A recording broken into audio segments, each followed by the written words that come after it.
ওমরে ফারুকের ইন্তেকালের ঘটনাটা বলেই আমরা মোনাজাতের দিকে যাব। শুনবেন? শুনতে যান।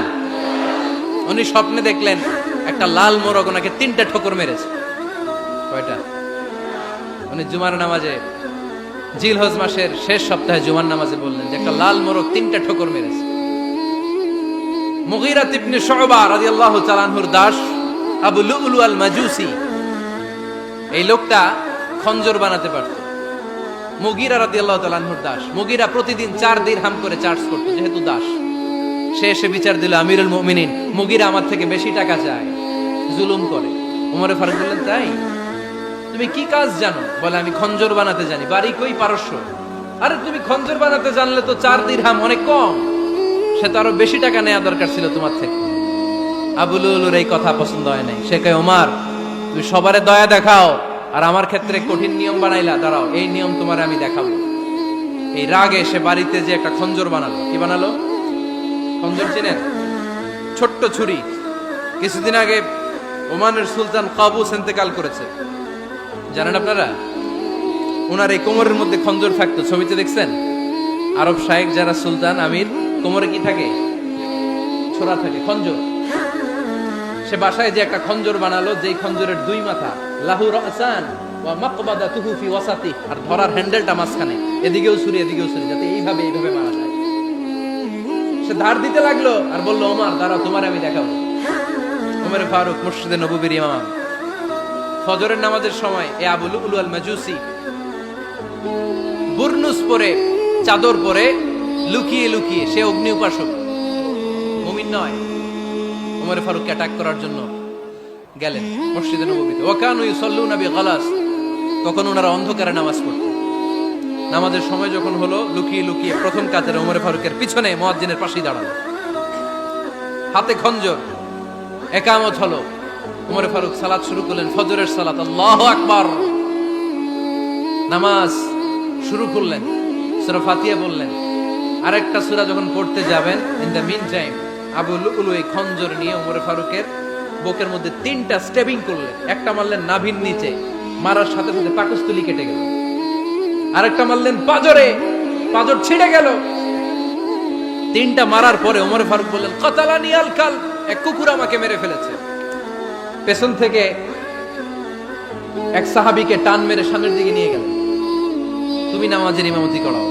আর ওমর ফারুককে বাকিরা ধরাধরি করে পেছনে নিতে আরম্ভ করল।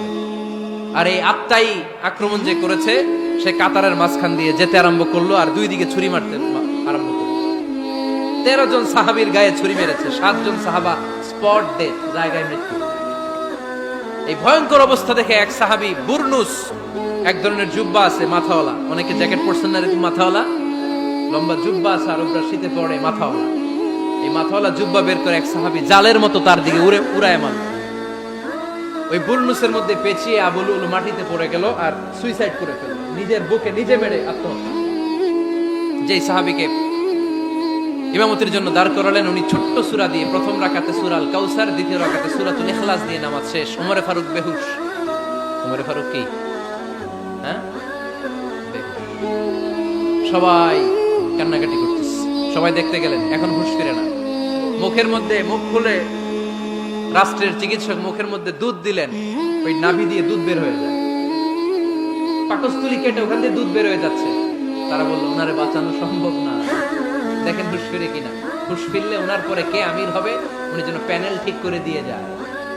সবাই তাকিয়েছে ওমর ফারুকের চোখের দিকে। আল্লাহর মেহেরবানিতে ঘন্টা খানিক পরে উনি চোখ খুললেন। চোখ খোলার পরেই বলেন নাই, ও মা আমি মরে যাই। চোখ খোলার পরে উনি বলেন নাই, কে মারলো আমারে।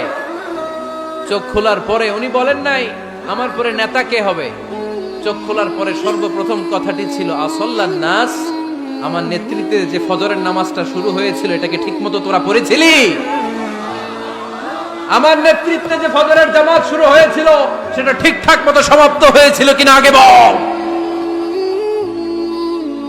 আসল্লান নাস, নামাজটা হয়েছে কিনা বল। সুবহানাল্লাহ বলতে পারলেন না? This is Omar, hour super hero. নেতা অনেকগুলো লাগে না, এরকম নেতা একটাই যথেষ্ট, যে গোটা বিশ্বকে কাঁপায় দিতে পারে। চিল্লায় বলো ঠিক কিনা? আমরা চাই আমাদের ছেলেগুলো ওমর ফারুকের মতো বড় হোক। আমরা চাই আমাদের ছেলে মেয়েগুলো খাব্বাব, খুবাইব, সাইয়েদনা আলী, উসমান, আবু বকর রাদিয়াল্লাহু তাআলা আনহুর অনুসরণে বড় হোক, ঠিক কিনা? আমরা একটা ওমর চাই যিনি আমাদেরকে সালাতের শিক্ষা দিয়ে গিয়েছেন, ইন্তেকালের আগে বলেছেন সাল্লান নাস। এজন্য আমরা যেন নামাজ কখনো নষ্ট না করি। আল্লাহর জমিনে দিন বাস্তবায়ন আসাদ্দুহুম ফি আমরিল্লাহি ওমর রাদিয়াল্লাহু তাআলা আনহুর মতো এত কঠোর কেউ ছিলেন না। তাই দিন বাস্তবায়নে আমরা যেন কাউরে ছাড় না দেই। সবার আগে আল্লাহর দিন, সবার আগে আল্লাহর কোরআন, সবার আগে আমার ইসলাম, ঠিক কিনা? চাইলেই কেউ এদেশ থেকে ইসলামরে মিটাই দিতে পারবে না। যে দেশে আল্লাহু আকবার ধ্বনির সাথে সাথে সূর্য উঠে যায়, আল্লাহু আকবার ধ্বনির সাথে সাথে সূর্য ডুবে যায়, সে দেশে আর কিছু থাকবে না থাক আমার ইসলাম থাকবেই, আর কিছু থাকবে না থাক আমার কোরআন থাকবেই। সে ইসলামের সাথে থাকতে রাজি আছেন তো? কোরআনের সাথে থাকতে রাজি আছেন তো?